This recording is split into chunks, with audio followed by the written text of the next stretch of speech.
there we go. Got everything all situated. Got my little workstation going down. And the Vector Pod is set and ready to go. I'm going to use it today. So, new additions to the rack. They're very, very minor. Hey, Francisco. I got another 4 stereo channels for my Tex Mix. New knobs. They feel a little bit, I don't know. They're fine. They're peachy. Whatever. Nice thing is that these modules are unpowered. It just has a link cable. So it's just like, tuk, tuk, tuk. These are all just like hanging loose. So this whole thing is 12 channels, right? 8 of them stereo, 4 of them mono, 2 effect sends. You've got on, mute, or Q for all of it. So it's just a beautiful thing. And now that I have a system where it sounds to me like the power in my old case was I'm going to blame my mains here, to be honest, because those are good power supplies. But with this being external, I think it does a good job regulating it. The other thing I got is this little guy right here. This is the Shackmat Dual Dagger Stereo Filter. So that's kind of the first thing I want to dig into is messing around with that a little bit. And I've been listening to a shitload of Colin Benders, and Jesus, God, dude, come on. Oh, you bastard. So yeah, I've got some potential changes in mind, coming at some point here. So let's get an envelope here going. Just a plucky envelope here, and I'm thinking just an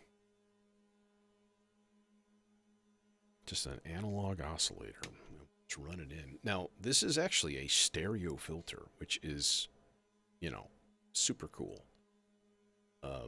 That being the case, we should use the chainsaw. That seems logical. All right. Now, the dual dagger is a high pass, or a low pass and a high pass in series. And then you can also link them. And it's 6 HP, and it's not that expensive. And I noticed, and I didn't even notice the age of that video, but Lightbath, the dude who's like, he's one of the guys that was like inspirational to me when I first started this stuff.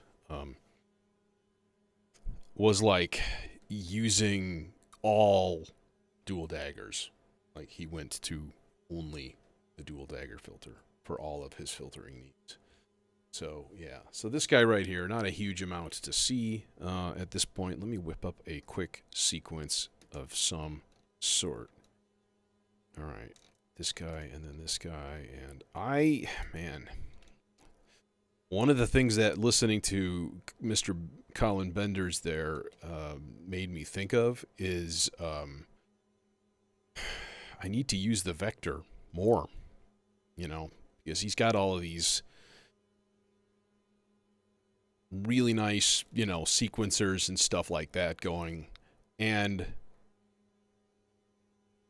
you can't really do that with everything being like stochastic, and it just doesn't work. So we should be getting a sound of some sort.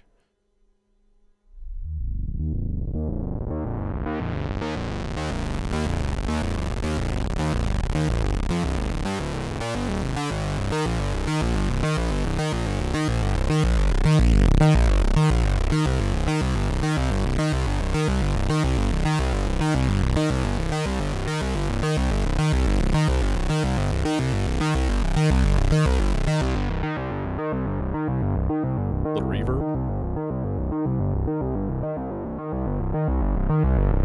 Well, okay, so the Tex Mix, the Tesseract Tex Mix, it is a modular system, right? So you get a master module, and that you have a link cable that has like I believe, 3 or 4 different connectors on it. So you can daisy chain all of these together. So the 4 stereo channels, the 4 mono channels, either one. 4 mono channels are nice because it's got a gate input for each channel, and it's got a little Vactrol VCA built in. So you can do some cool stuff with muting and things like that.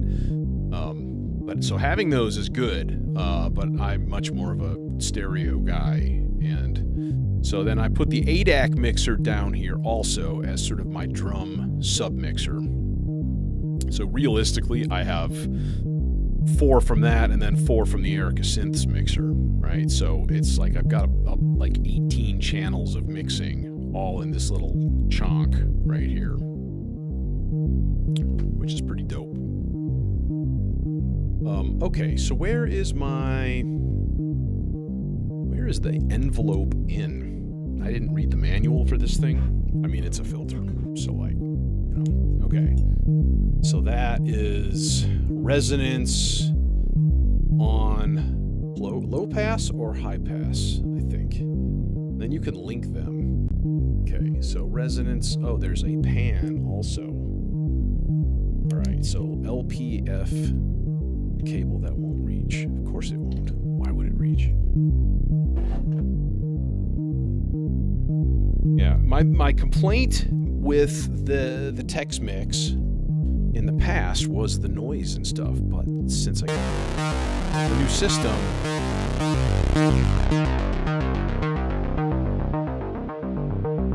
oh god, that's nice.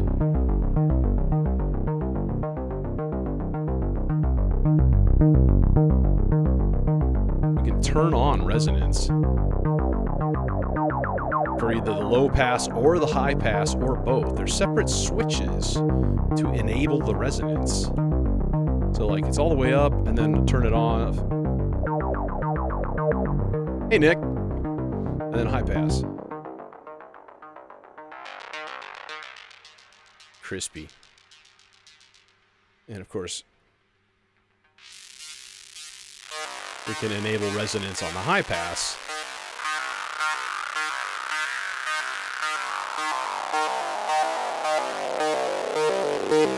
Or both. We're looking at the dual dagger, Shackmat dual dagger. And then we can link the filters and make a nice band pass.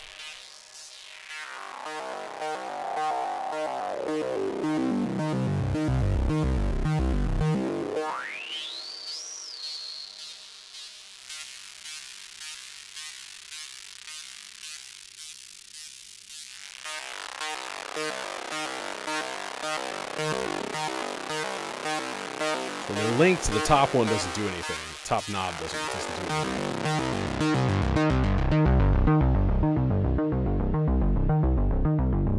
So linking will give you that kind of DJ style filter.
Okay, so what if we, do a thing here?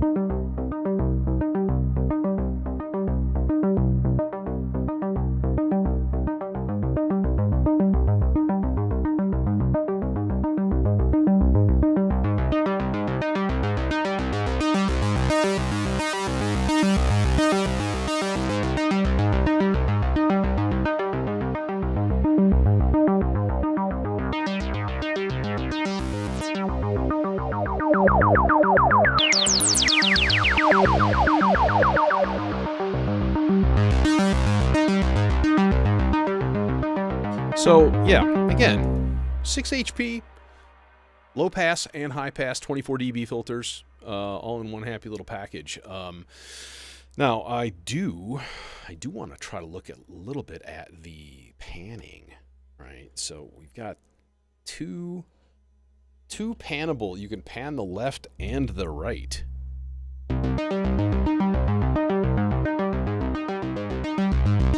Oh my gosh.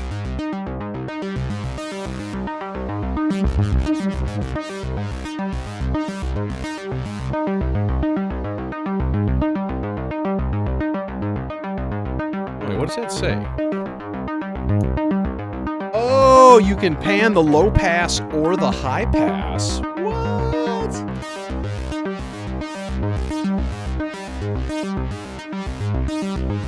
Except it sounds to me like that's also doing some kind of frequency shifting.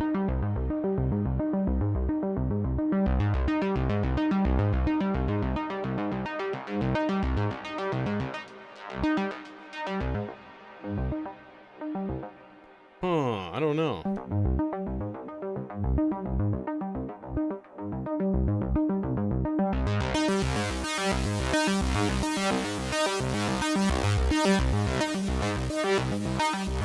Oh, dude.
Well, this is doing different stuff. I hate to say it. I really do. Man, damn it. Oh, I laugh at that shit.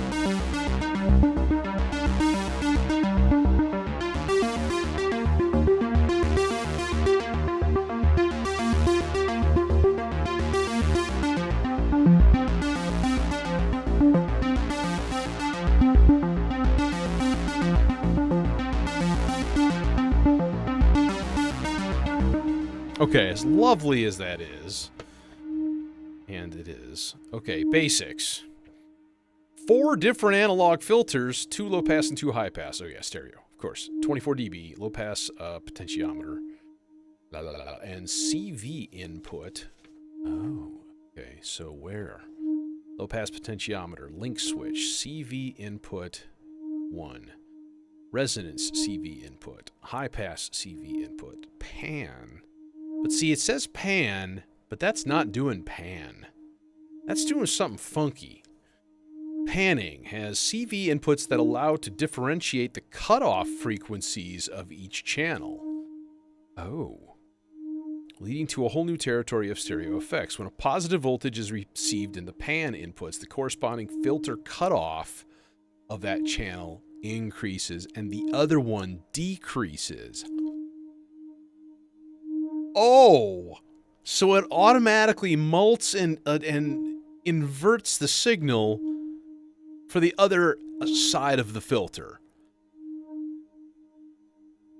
I'm gonna put that in a really slow LFO so we can kind of hear.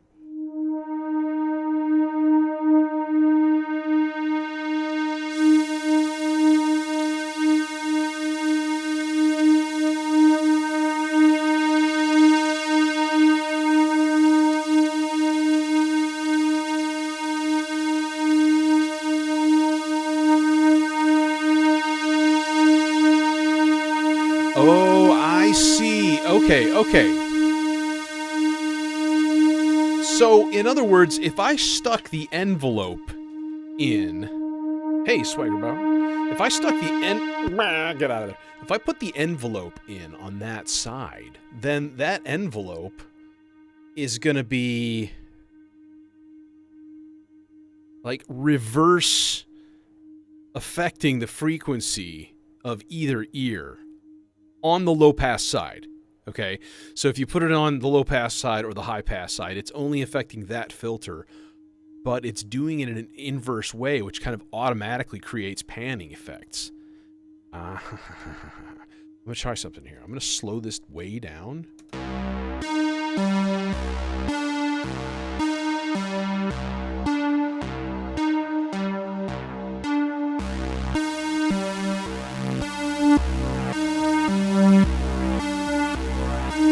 Oh, there you go. Listen to that. That whomp, whomp.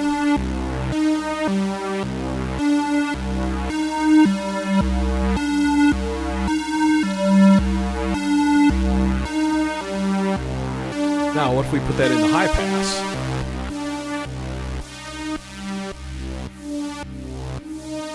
So that you hear the whomp, whomp. That's the inverted envelope.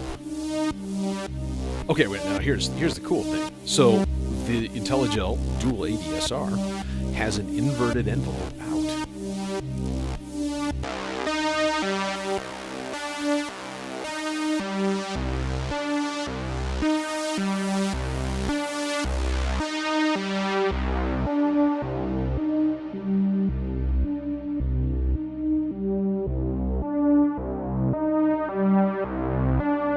So it's kind of canceling it out.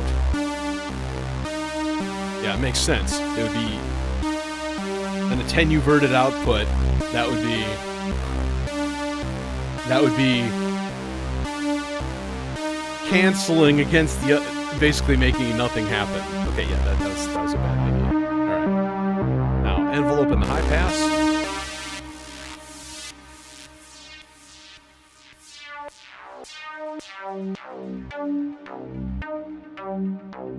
Oh, dude, that's sexy. Let's get some resonance on that.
Yeah, that's really, really, really nice. That is really cool. Very unique sound. Pretty freaking awesome. Go Shackmat. They've got some intriguing modules, I will say. And some stuff that just looks really mysterious and weird. Like the Harlequin's context. Is it an LFO? Is it an envelope? There's no CV inputs.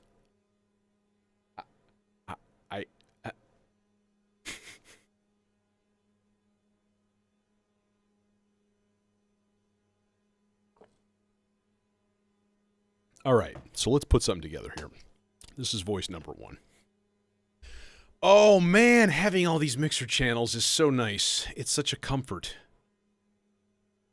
Okay.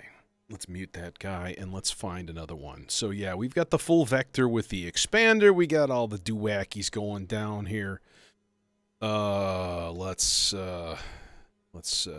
swap parts here. Let's go to part 2. What we got? Control. Yeah, let's make it an 8-step. But a little bit quicker, but not super fast. Let's make this an 8th note. I'm also out of knurlies. So, yeah. And then I have to root through all of my old boxes to find screws that'll work. Which is hilarious. I mean, come on. That's funny shit. Okay, let's see here. I just like the idea of going like layered analog voices here. So let's go analog as I plug into Platts. You know, it's the intent, all right? It's the sound of it. And then I think instead of using the internals, we'll use another channel. The thing that I can't seem to plug into. Yeah, let's do that. Maybe make it more of a fwamp kind of a sound, you know. You know what I mean, a fwamp.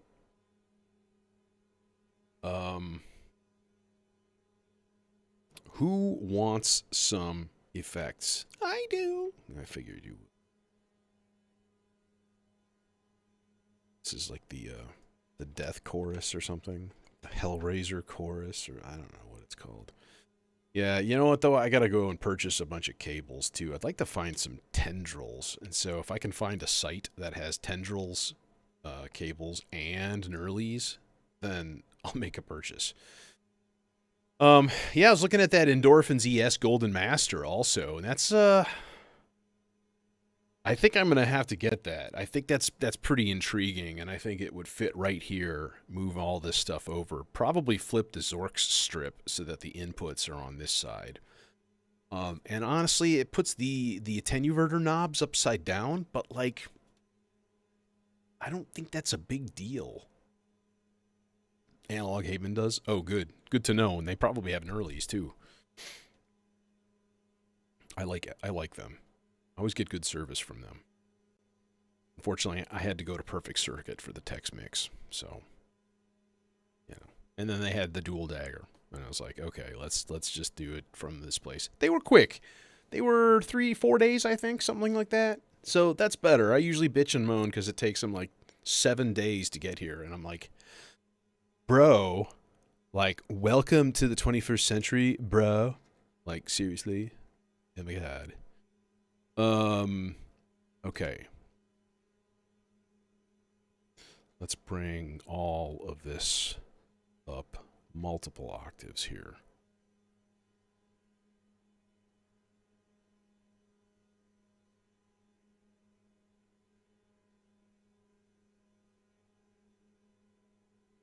Let's turn off the gate on step 3, and then turn off the gate on step 5.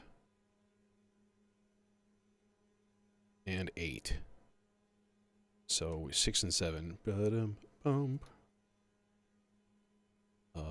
E flat.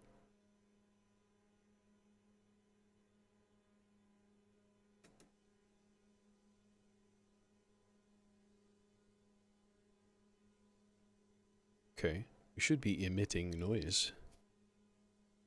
Except I'm not doing anything with said noise. So that's kind of dumb. Okay.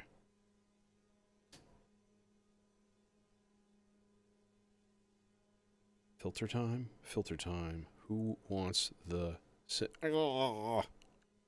reach. Yeah, let's... I'm going to use the 860 filter. No. Let's go big. Let's use Mankato. Mankato. And this cable won't work for anything, so go away, cable. You suck. I am attempting to figure out a way to mount the vector in the main case, and I'm like, well, you do have the subharmonicon. I mean, that could easily be swapped out, but then putting the vector way up here might be annoying. You know what I mean?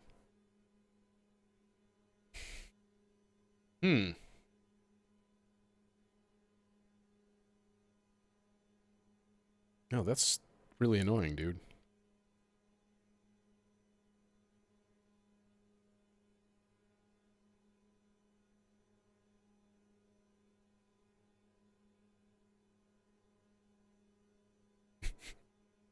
Actually, though, Nick, that was a funny joke. Analog Haven has tendrils.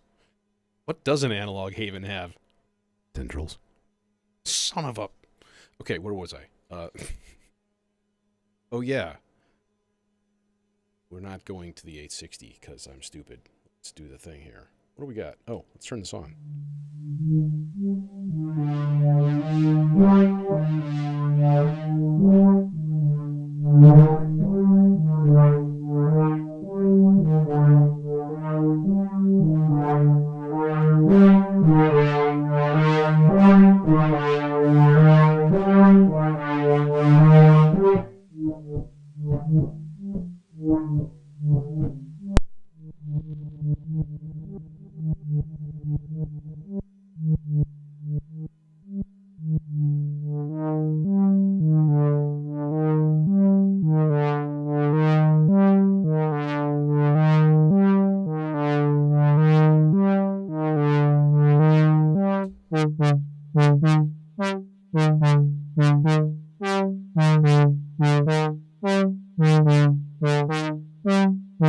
Let's bring that all up an octave.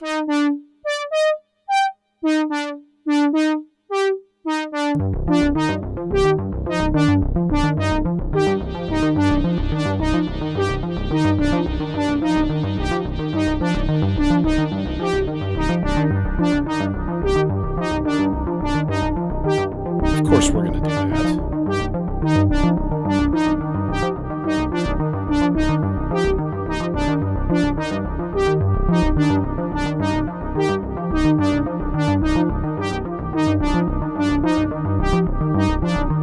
But it needs to be attenuated quite a bit.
Reset. Reset.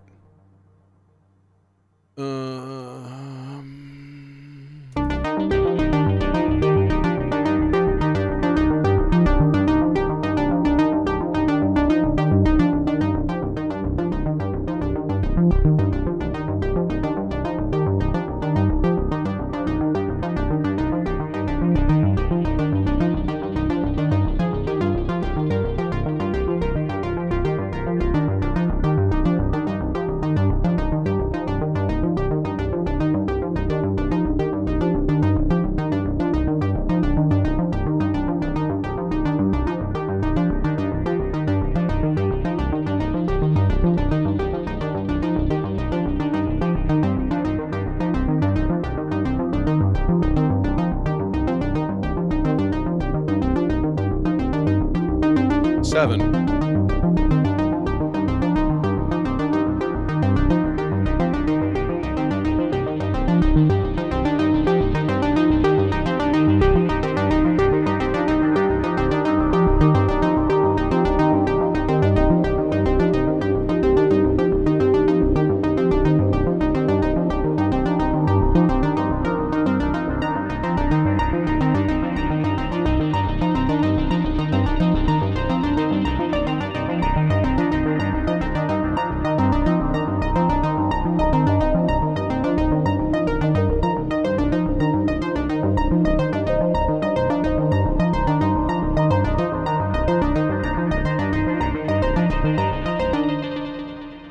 Okay.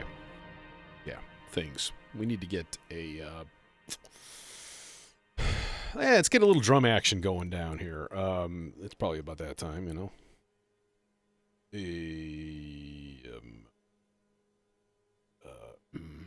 Okay. Gotta do this goofball thing. Because the sensitive little snowflake cocaine can't generate a freaking pattern unless you give it the perfect little trigger. Otherwise, it doesn't work. Little sensitive little thing. The trigger's not good enough. That cable is too long. Is it in the short stack?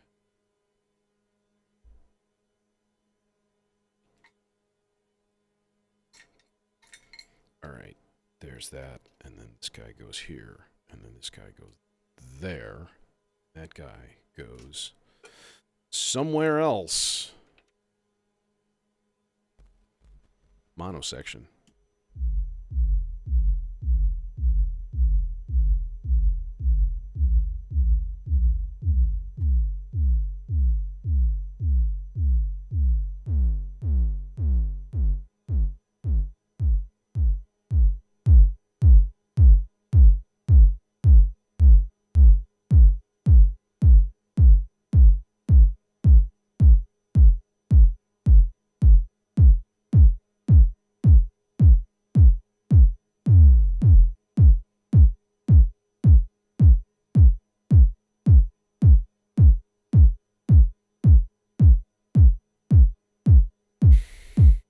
I'm going to set up an autofill protocol. I'm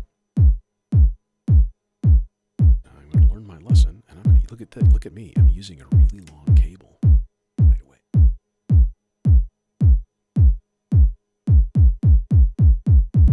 Channel 6 chain. Slow. 4 measure low, 2 measure low, 1 measure low, half note low, quarter note random, chain. Okay, and I'm going to reset the clock also because it's about that time.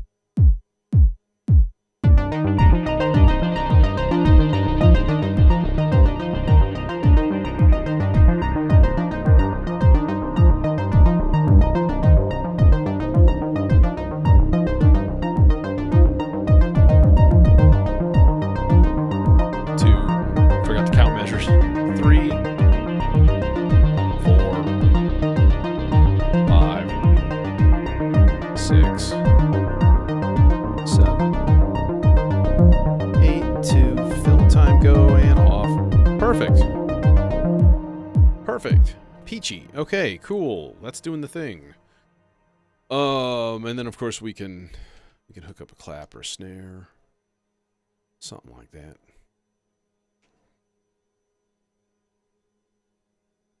Oh yeah. No. What if I lift it up here? That's not much. Yeah, so that's doing its thing.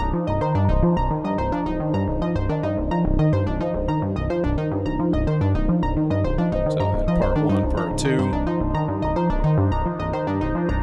Part 1 is 5 notes.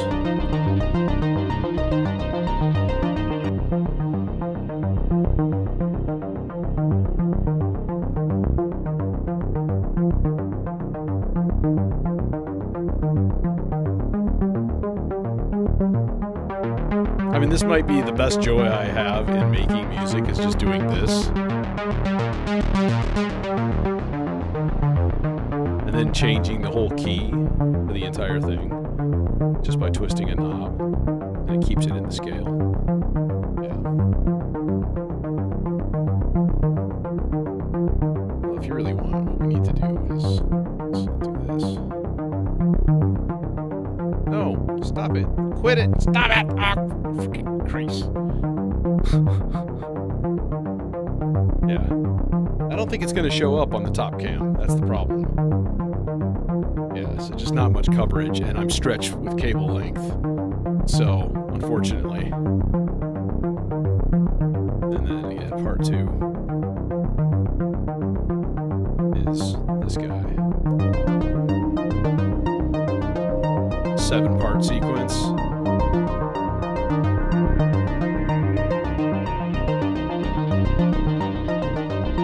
Okay, anyways. So that's doing the thing, right? That's doing its thing. We could set up part 3 because multi-part sequences, why not? This has 8 parts. The Vector is a beast. And that's the thing that kind of got me thinking. Like, I was watching Colin Benders, and I'm like, Jesus, man, he's got like 3 different like ER301 sequencers and all this stuff, and he's got a bunch of Metropolis sequencers. I have a Metropolis, sitting in a box at home. And, he's like starting and stopping them and queuing them in and stuff, and he's got this big old friggin' switching matrix and stuff for like song forms and such, and that's really cool. But Nick, anytime, man.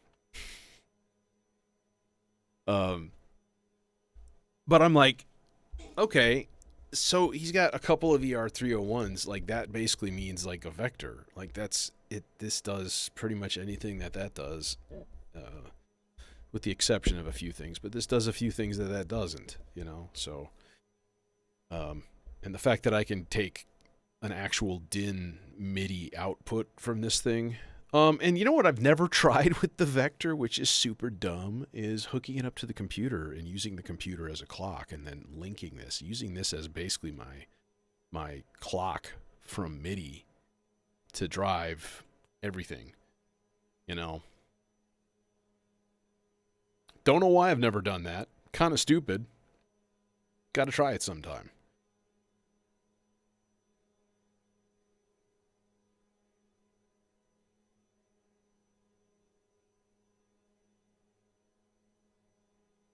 All right, I'm going to whip up a quick choir pad sound for the R-bar. So where's my Humana? Oh, the Humana. The Humanity. Too bad my controller is covered with shit. Not literal shit.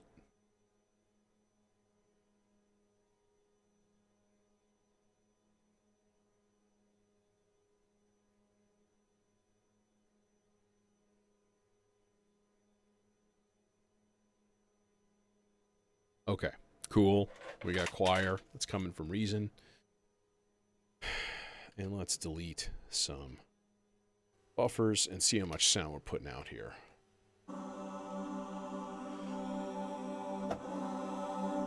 Pretty good. Recording time, not exciting.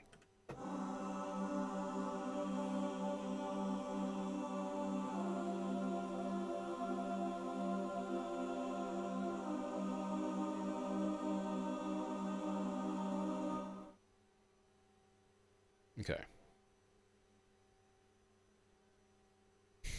Now, what would be wild is to be able to use a separate subsequence to just change the R-bar to the different buffers. I don't know if that's possible. Because this has subsequences. So each sequence, 8 parts, right? Each part has 2 separate subsequencers that you can use for stuff like transposition or all kinds of things, right?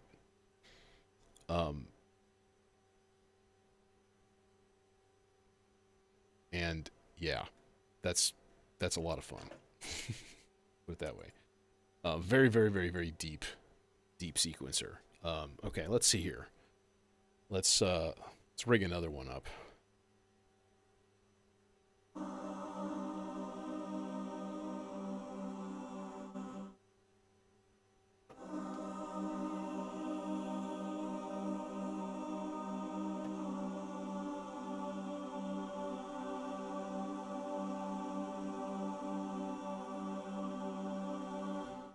Now, the nice thing is I am using chords that are basically like universal, so everything here is going to blend in like a C minor context, you know. So if I just do an E flat, like that's fine. That'll blend in over a C, and it'll turn it into a C minor 7.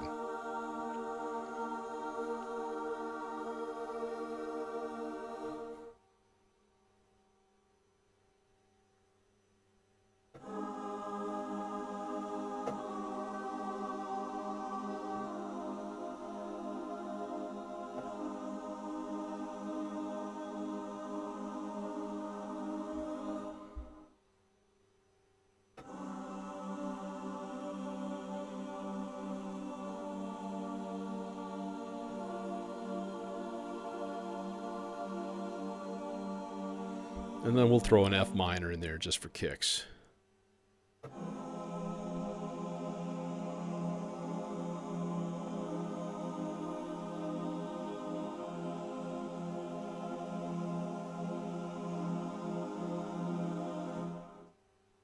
Cool, bro.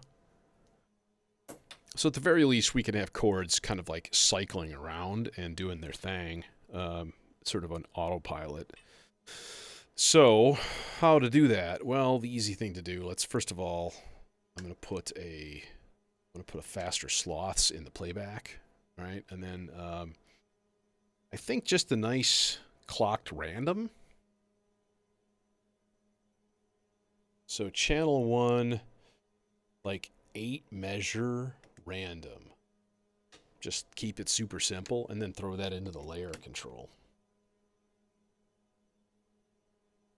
Right. And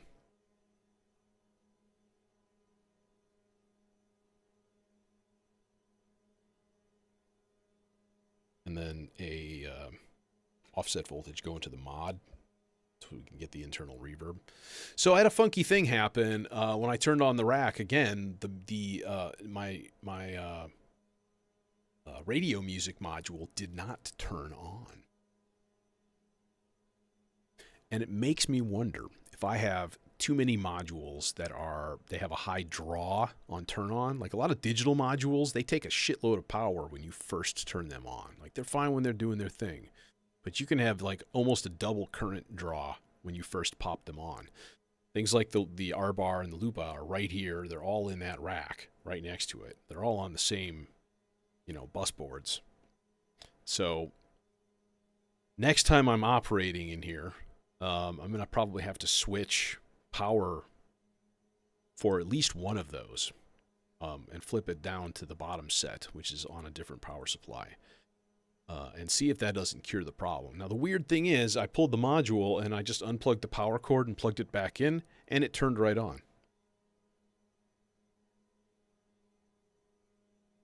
No documentation reference, just 45 years of playing piano. So, like, if you stick in the scale, like think about a C minor chord, all right? C, E flat, G. Those are your 3 notes, all right? Well, what if you took the E flat and the G and you went to a B flat above? So E flat, G, B flat. Now, if you combined all of those, it's a C minor 7. If you just had the E flat, G, B flat, that's an E flat major. Right? So if you stick to like these certain chords that are a third apart, a fourth apart, a fifth apart, that kind of thing, like they'll generally blend together and be fairly pleasant. Even if they're not like absolutely, linked correctly together, so to speak. They'll still sound good because you're staying in the scale, and it's not going to really have dissonance to it, right? So I'll tell you in advance, Jake, my friend Jake from Signals Music Studio, right? He's been working on a book. And I haven't been helping him too much, but we have definitely thought about gearing this towards synthesizer players.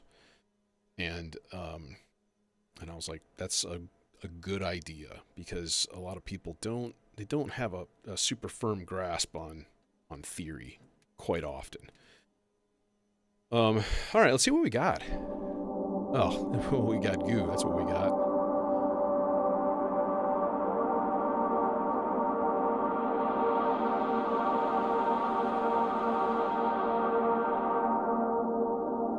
Let's go band pass on the mid here. Just a nice mid.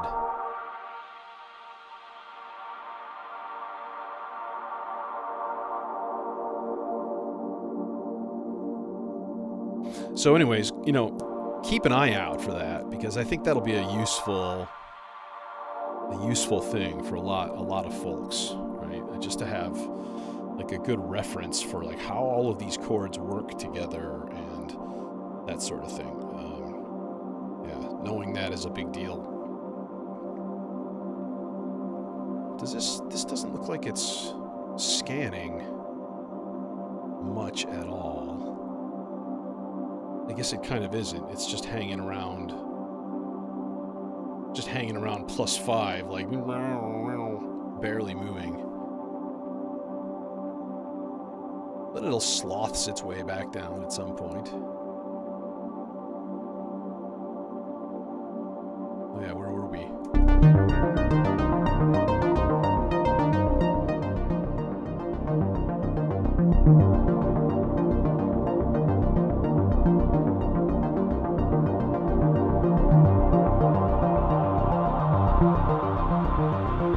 One test drive and you'll agree. Just put it in H.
That's wondrous. It's chock full of paddly goodness. Whatever you want to say. It's all of the above. I'm not using any melodicers right now. What is the deal? So actually, the melodicers are a really easy source for repetitive short loops, because you can set the endpoint to these to like whatever you want, from 1 step to 16. So yeah, maybe that would be a good idea. So.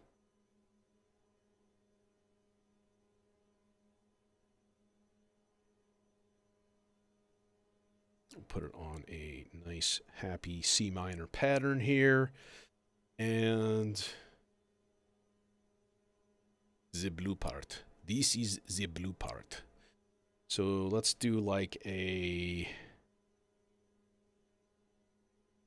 12 step pattern. That would be kind of cool. Volt per octave. It doesn't reach. Oh God. Oh God. No.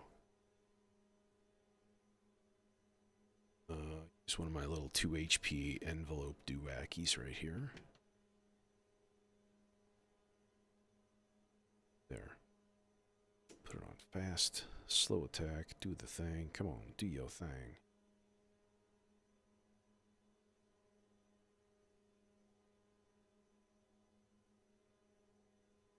Okay, so where are we going? If 860 maybe? Yeah, 860 is a good idea. Especially as I can add a little bit of sub. That's one of the things that I love about that filter, is it's got input levels. We love input levels. So you can stick a sub oscillator in there, actually adjust it to taste instead of like bleh, overwhelm everything, which is pretty much usually what happens, you know. Envelope out to the thing. Will it reach? Will it blend? No, will it reach? Please do not blend my 860 filter, thank you.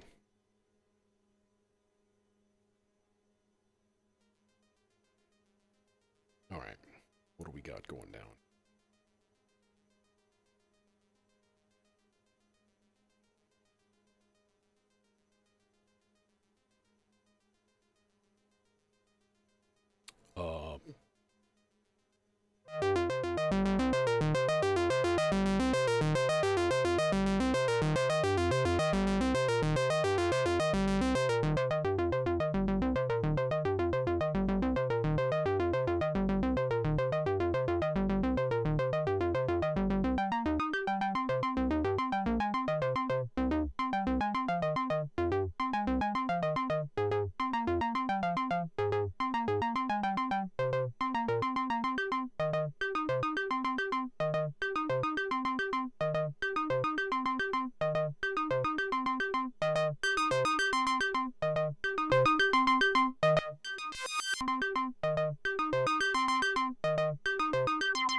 Where's my kick, anyways?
Slow down, buddy.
don't know. You're not really late. I'm still patching. I'm doing kind of a big thing with the vector, with like multiple parts coming from the vector and all over the place here. So lots of layers and taking advantage of the fact that I've got more mixer channels now to play with. So let's get like a snare going. I mentioned that before, and then I just didn't do it because, you know, reasons.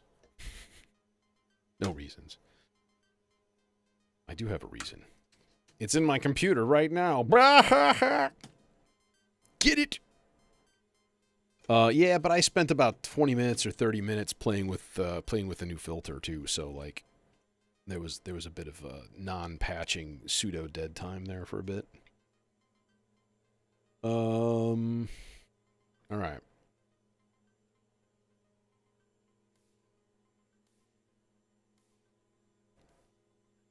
You know what I'm kind of regretting?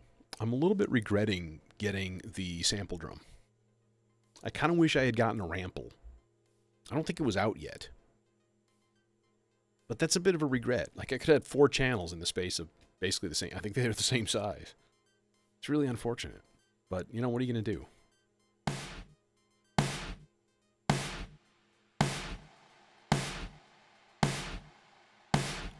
It's just the same. It's the Tesseract, the Tex Mix. I just added 4 stereo channels to it, because they all just sort of like daisy chain together. And it's been performing a heck of a lot better now in the new case than it did before. So I'm like, I'm not going to go Frap Tools and spend $1,400 when... Why, you know?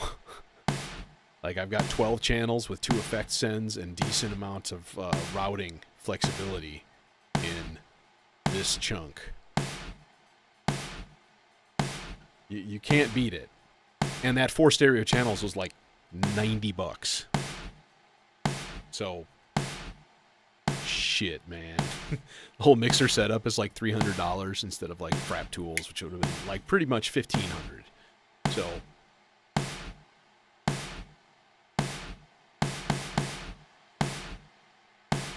okay, that snare drum is kind of like, eh. Nope.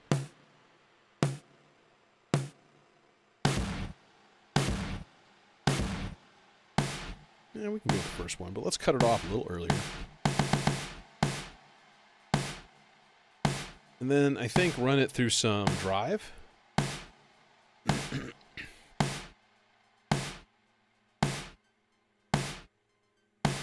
Or just, maybe just some reverb. The reverb is mono, though. That's kind of the thing that I don't like.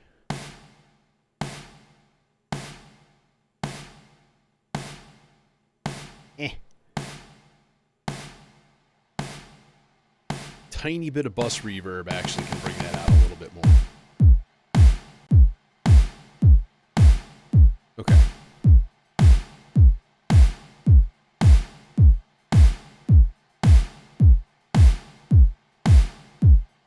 All right, now let's try. I'm gonna try something different for the hi-hats this time. I'm gonna use the SIG to generate my hi-hats.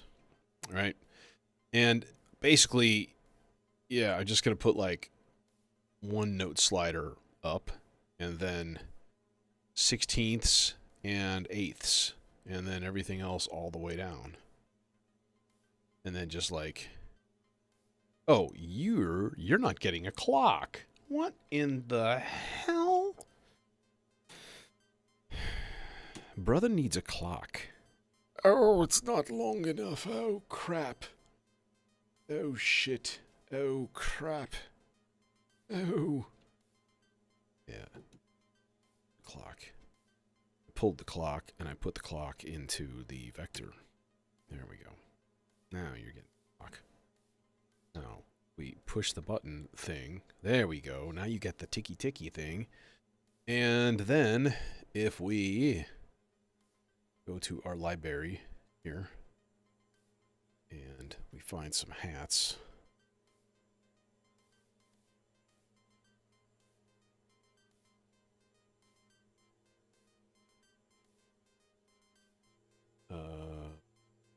Okay. And then the triggers come out here. Now I don't know if this is going to work. I've never done this before. It should work in theory.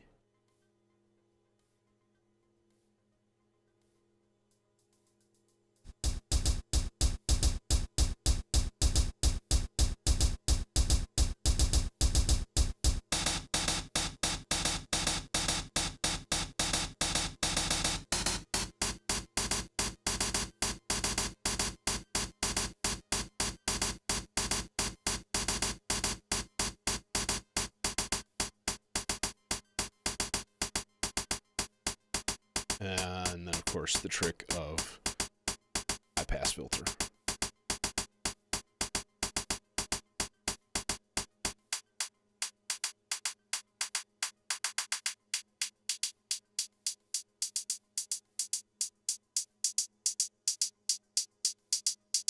Yep.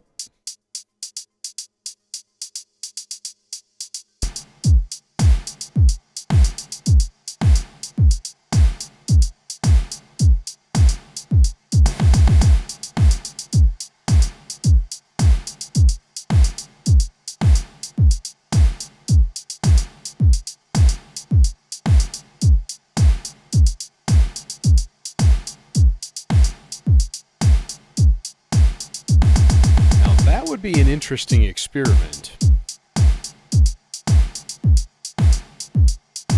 because it's not power, it's not giving power, I don't think, it's just giving audio.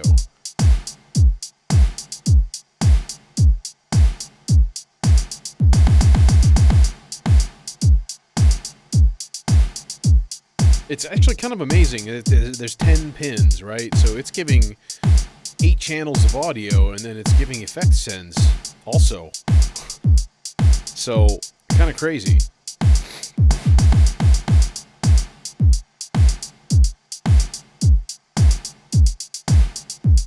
Although the effect sends are mono, so like that's pretty much always the case.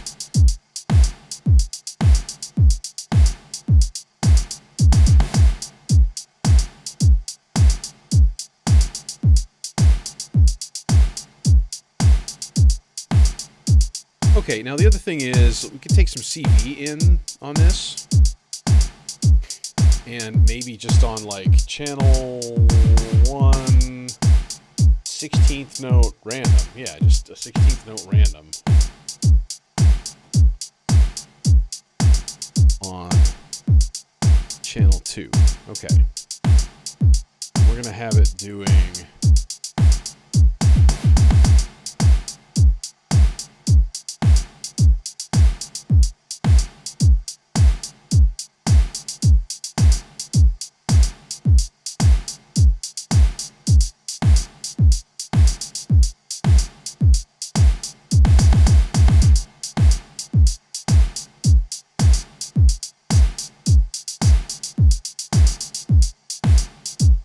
Or do we put this on decay time? It seems like hold time is best.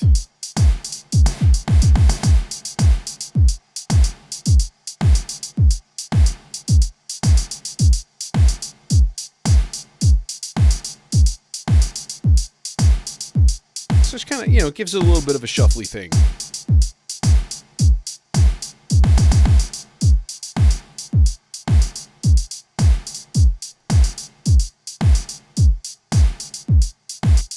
All right, fine and dandy, peachy keen, wonderful. Yeah. The other thing, what else?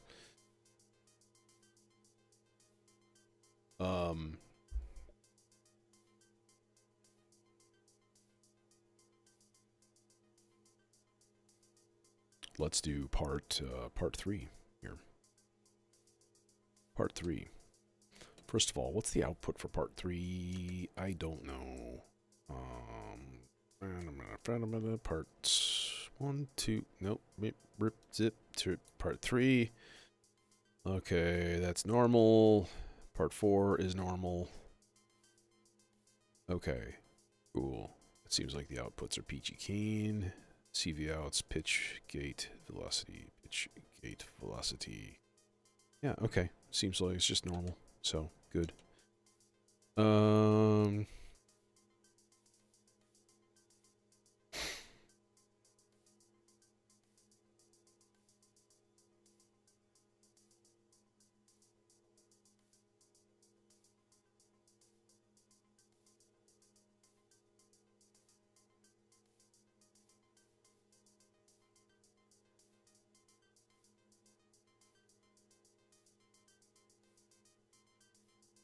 All right, green part. Green part.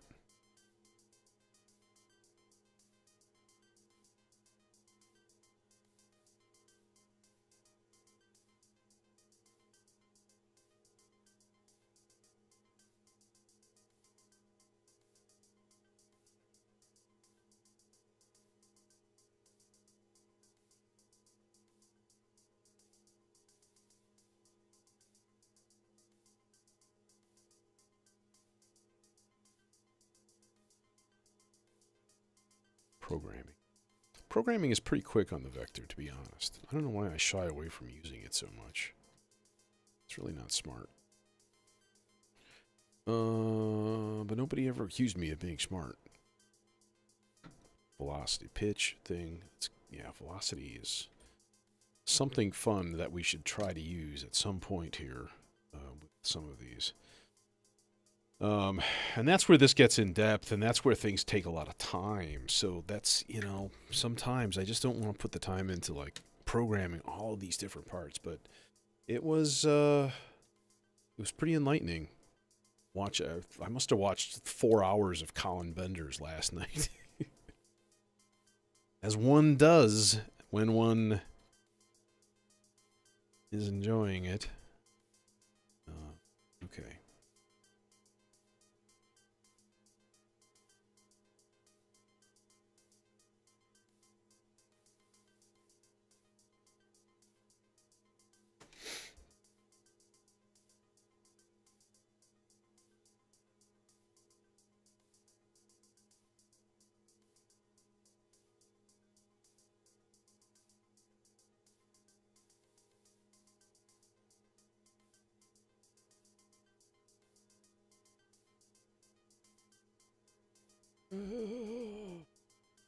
Does it reach? I think it actually might reach.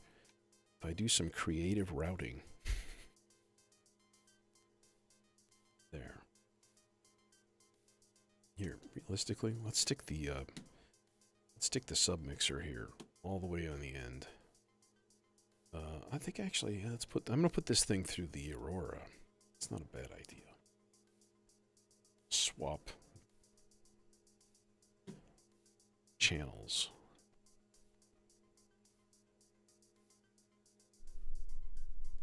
This is the Tesseract Tex Mix.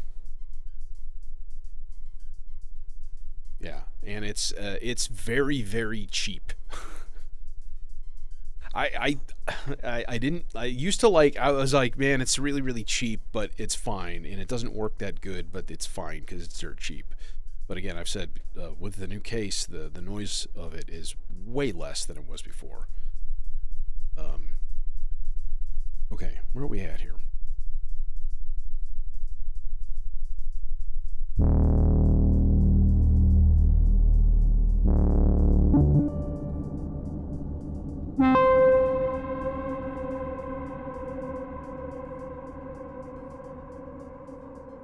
Get a little kick drum going on.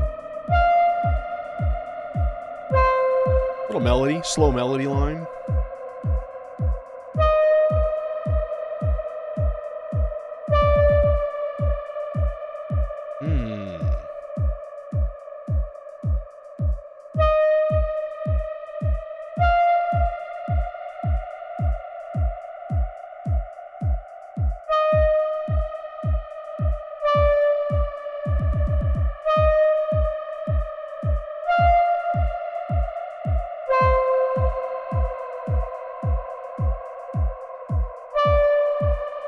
What?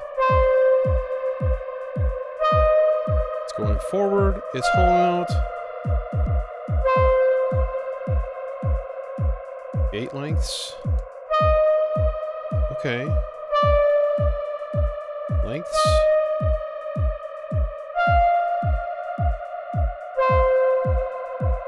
Weird. 2, 3, 4. 1, 2, 3, 4. 2. Now it should rest. Oh, it completely skips that step. Oh, fucking chance operations, dude. Chance operations. Yup. Chance probability's off. That's what's going on. Alright, cool.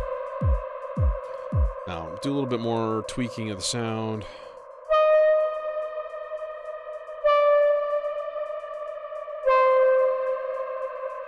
Yeah, a little longer attack.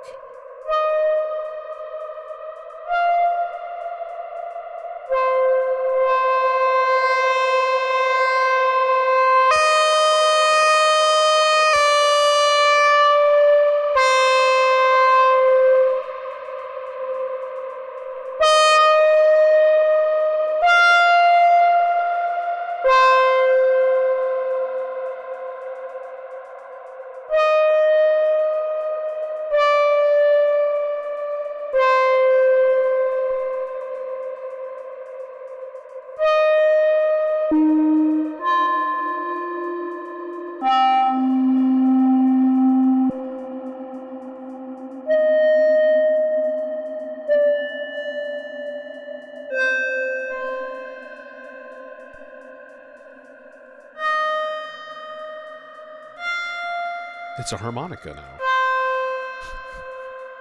What? Stop it.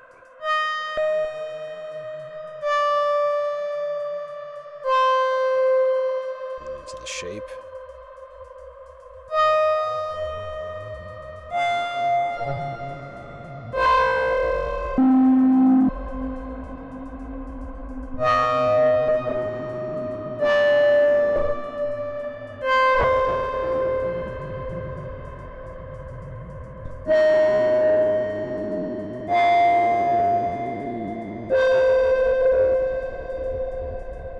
It's weird.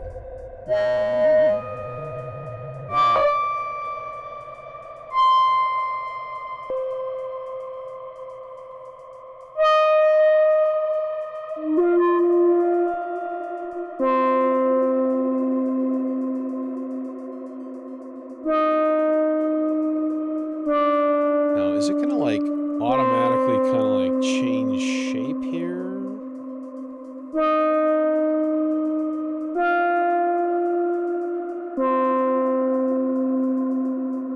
It should be right now.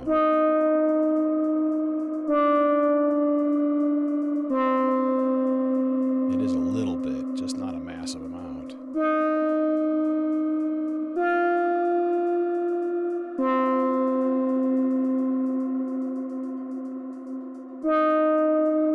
All right.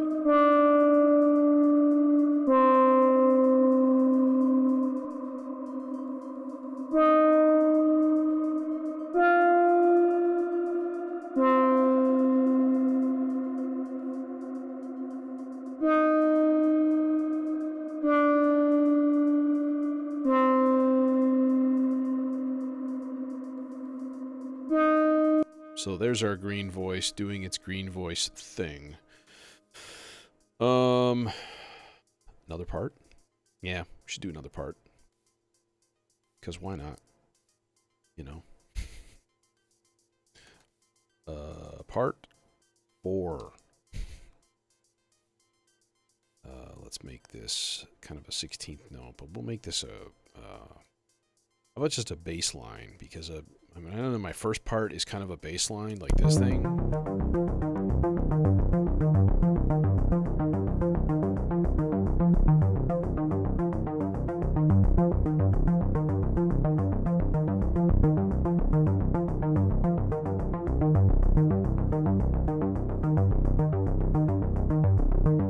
And maybe make that 4 parts long. All right, see you, Nick.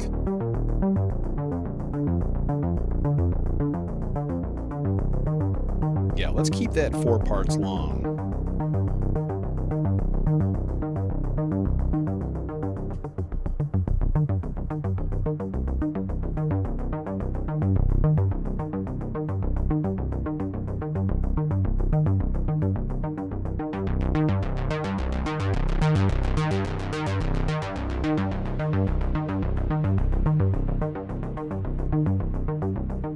So we'll make part 5 or part 4, sorry, the odd 5-step one here, which is always a good time.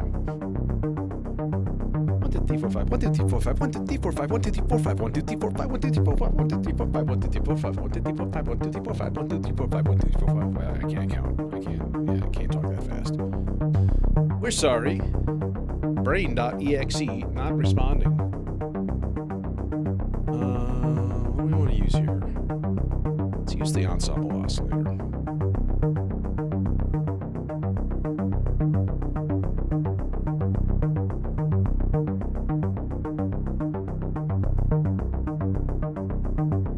Alright, so ensemble oscillator into neutron filter, into the emitter, the Nissan Versio.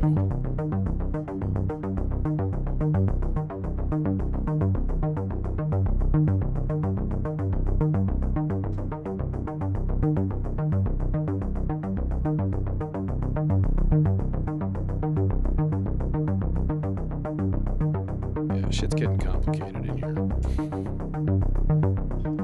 And I love it.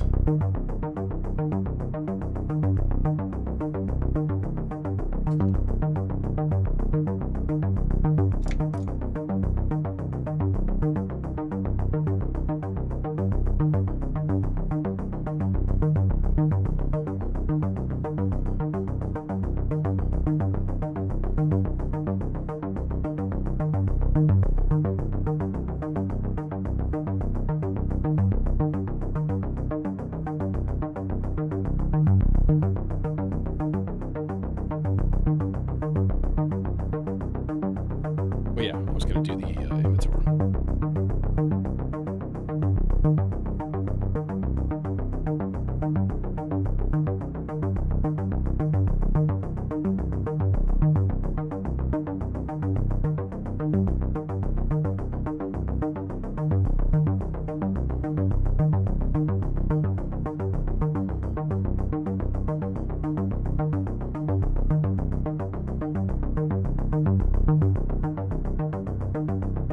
Awful lot of red cables in here.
That sounds really good.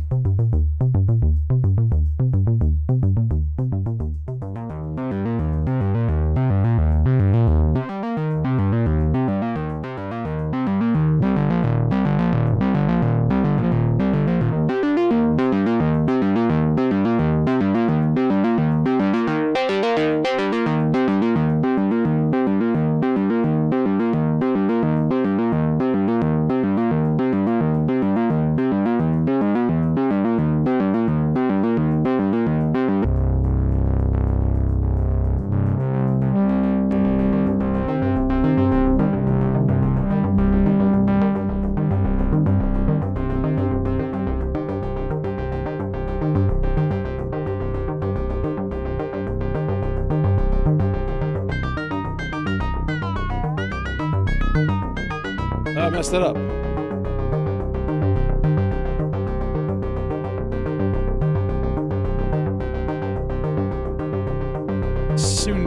super sensitive tuning on that thing.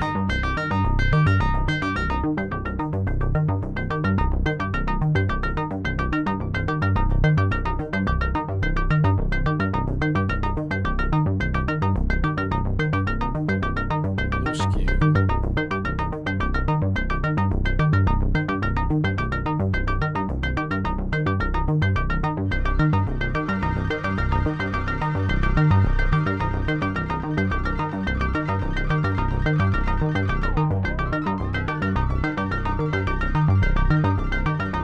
Well, there's only one thing left to do. Clock it. Somehow, it fit it in the cat.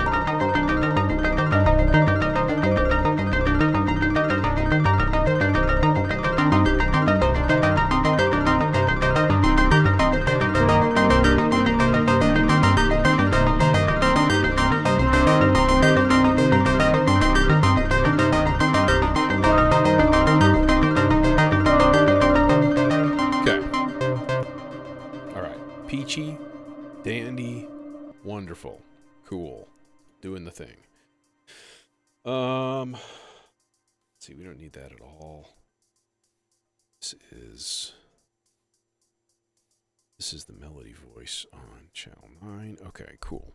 So let's reset, and then I want to look at the subsequences here in each of these parts. Okay, so there is a whole thing here, sequence control, and you go in, or sorry, modulation. And it's like subsequence, and you set a rate. So I think in this case, I'm going to put it on 2 whole notes.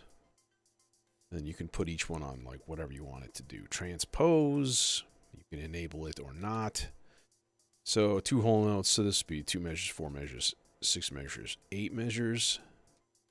So if we put it up 3, and then down 2 to B flat, and then the last 2 measures, just keep it at C. I think that'd be kind of dope once they start to become enabled. So then we go to part 2, and we put in the exact same thing, theoretically. Okay. So what are we at here? Subsequence 1, it needs to be at 2 whole notes. It needs to be on transpose. And then it needs to be +3 and then -2, 0, 0. Okay. And then we'll keep doing it. Keep going to the different parts and putting in basically the exact same sequence.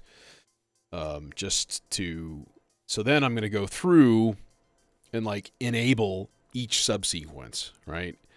Hopefully I can do that fairly quickly. Rate, not quarter note. 2 whole notes. +3, -2. And then if I do that quickly enough, I should be able to get everything kind of like suddenly shifting at the same time.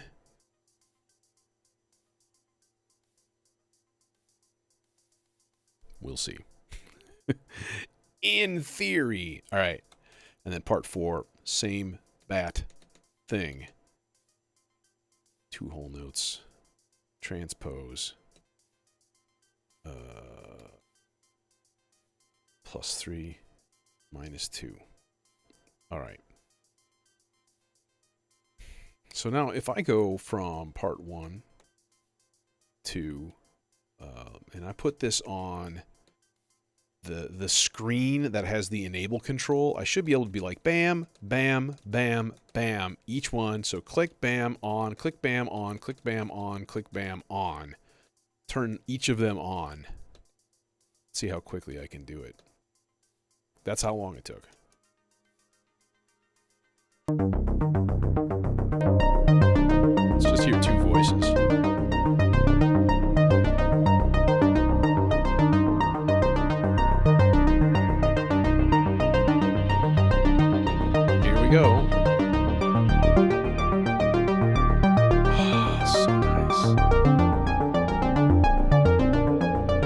7th in there? No, that ain't gonna fly.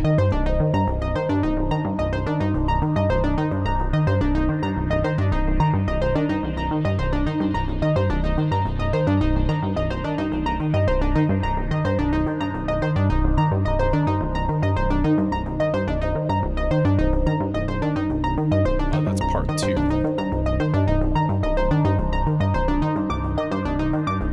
Okay, let's put it on. Let's put it. Oh, that's nice.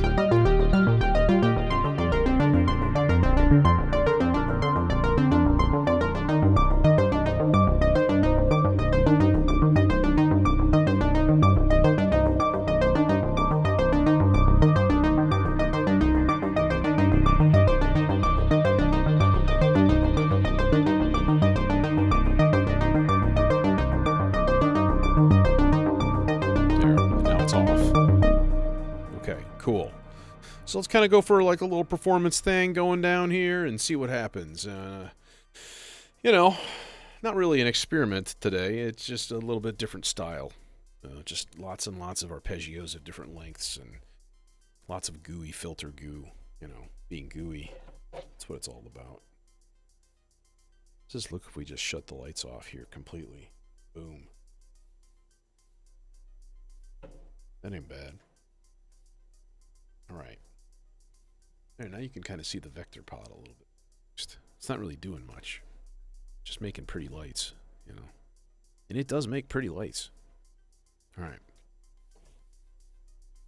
So this calls for a... No, my clock is synchronized. I'm going to keep the clock the way it is, actually.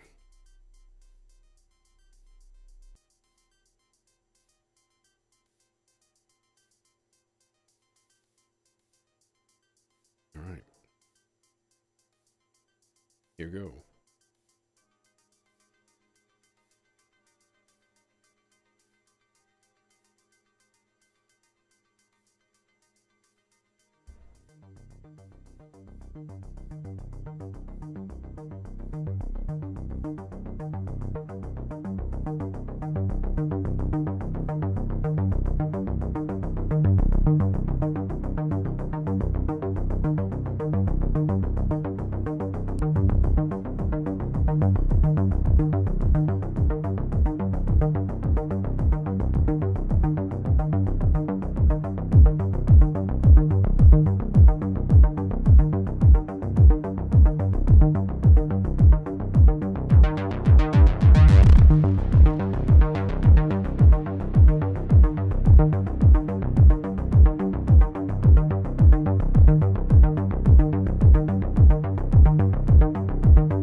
Yeah.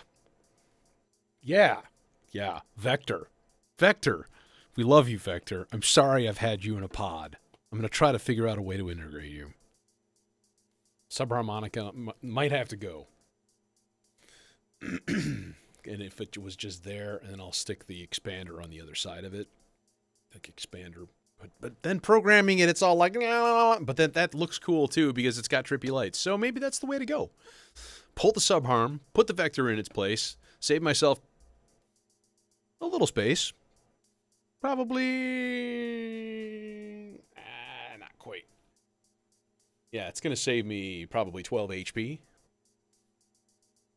So, yeah, I think we got to get it back in there because the subharm can always be used in its own case as it has been for the past 6 months. So it does not. The only reason I put it there is because I had a giant gaping hole, right? So I wonder if the subharm. No, I've tried it. Never mind. It doesn't fit in the pod. Did I try it? Wait a minute. Now I'm thinking. Because if it did, and if it was deep enough, dude, that'd be freaking cool. Let's check it really quick. I'm going to right away just go ahead and just mostly depatch this entire thing, because that's me being brutal. So if this... Oh, we could have a subharmonicon pod.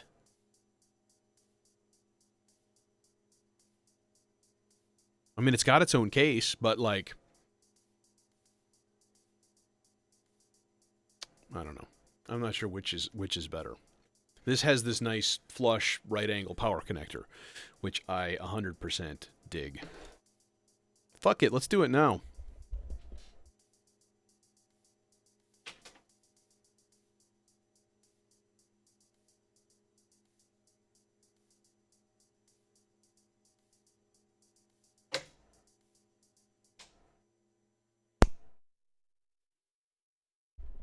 Because, like, why not?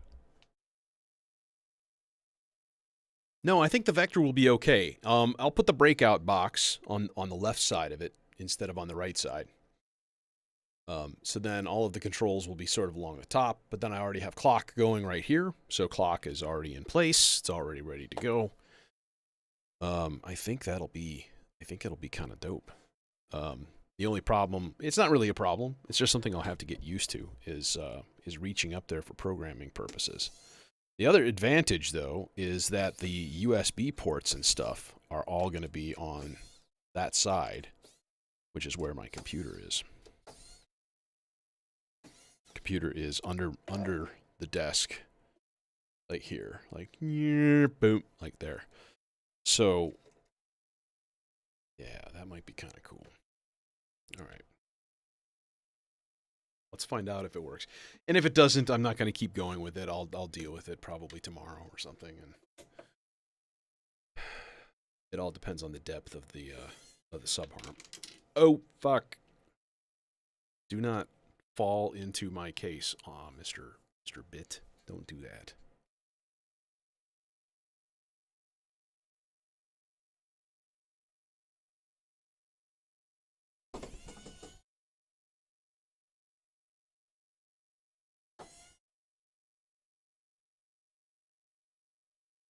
Here would be a fun little stupid invention. A ring with a magnet on the bottom of it. So you can just put screws in one hand and they'll all just be like just stuck onto that ring and then you can't drop them.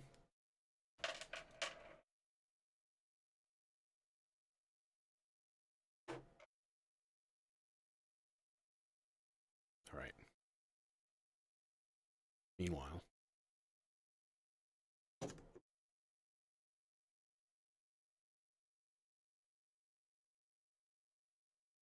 straight on right. Oh, look at that. That's thin. That's thin. Look how thin that is.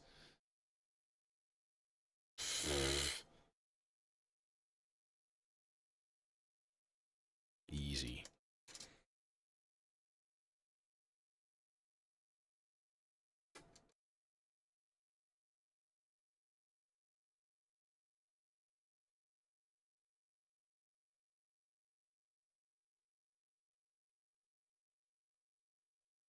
And I do have an extra long cable for the jack expander if I need to. Have you guys seen the newest 512 modules that are out? There is a there's like a quad envelope thing. Oh, that's right. This is a big fatty power cable. So, of course, as I'm complaining about possible current draw from digital modules, I take the biggest digital module that I have and I cram it in.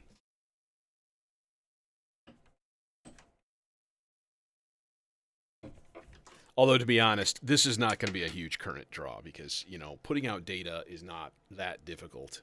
It's not that strenuous of a chore. What would be much more would be like, oh, I'm processing audio in real time. Okay.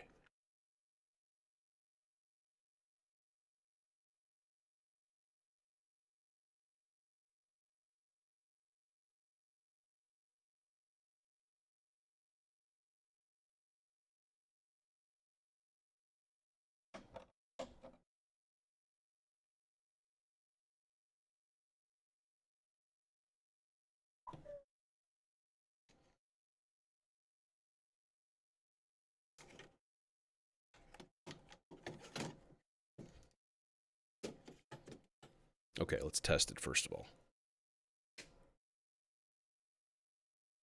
Yeah, looks good to go. Hey, look at that. Radio music turned on. I don't know.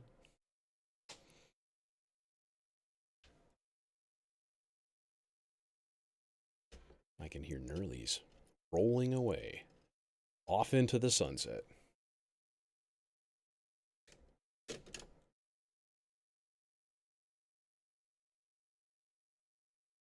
This big module, I do want to put at least 4 in there. I could use opposite corners on the expander. That's generally okay, but I did have all 4 on the big one. I think this will be pretty cool. I think this will be nice, a nice addition. I can always just sort of stand here and program sequences, and you know, and then it'll be much more on camera. So easier to see, easier to deal with. Yeah, it's a good idea. But I gotta say, like, was it yesterday or Sunday that I did all the cross patching on the subharm? That was really, really fun, and I definitely want to try that again. Hook a brother up if y'all try something like that. I know a bunch of people have subharms out there. You know, make a video, shoot me a link. I'm curious. I feel like most of the people that use the subharmonicon are just making, like, I don't know, weird bleeps and bloops with it. Like legit weird bleeps and bloops, right? Okay.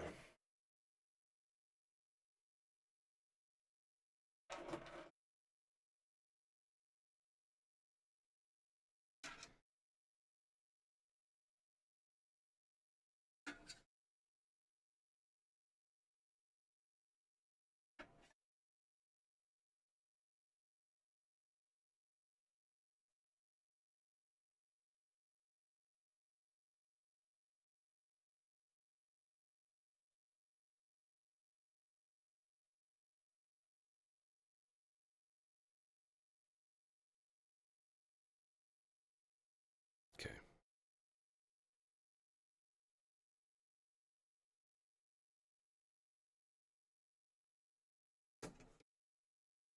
Okay, I'm sorry, but that is a sexy pod right there. I mean, that's pretty nice, right? That's it's kind of cool. Now, let's double check and make sure that it powers up, does its thing.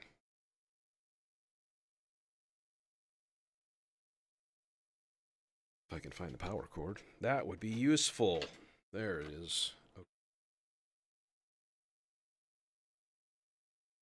Yup. Bing! We got power. Beautiful. All right. So yeah, that's a new. That's going to be a fun new change here to try to work with and learn.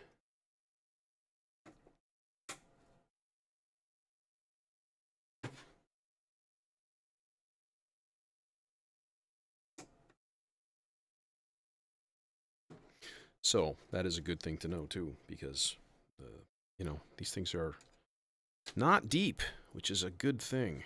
Um, mount it anywhere. I'd like to mount one on the front panel of my car. Can I get a dashboard subharmonicon, please? Sorry, officer. I was a bit distracted by my subharmonicon.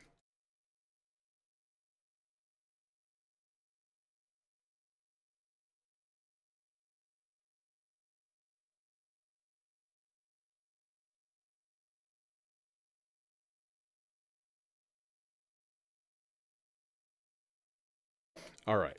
Well, that's going to be about it for today, anyway. So, thanks all for joining me and for listening to my experimentation and weirdness. And thankfully, it came out pretty decent. But again, having a good background in music theory can actually really enable that to happen. So,